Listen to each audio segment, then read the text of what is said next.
Good morning mga boss. Boss RM nagbabalik. Ito na yung mga bagong palahi ni Bayaw mga boss. Oh. Kala ko nung una marami mga babae.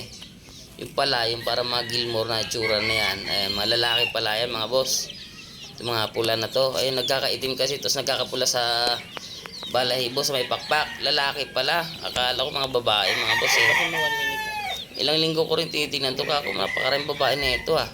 Yung mga lalaki na yan, yung puti, yung mga puti na yung mga boss, mga lalaki talaga yan. Kasi yung nanay niyan, hindi nag-aanak ng babae mga boss. Mula pa nung unang anak. Basta't may initlog siya, permisyon lalaki.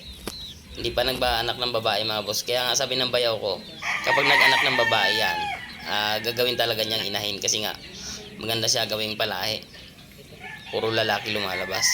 Itong mga bata pa to nung una. Kala ko mga babae, ito lalaki yan mga boss. Ito, itong isa na to, ayan. Lalaki yan, mga. Ito naman yung mga around 3 months natin mga boss. Ayan, maraming mga papimilian dyan. Tawag lang kayo kung type nyo yan mga boss, pang out na rin yan. God bless us all.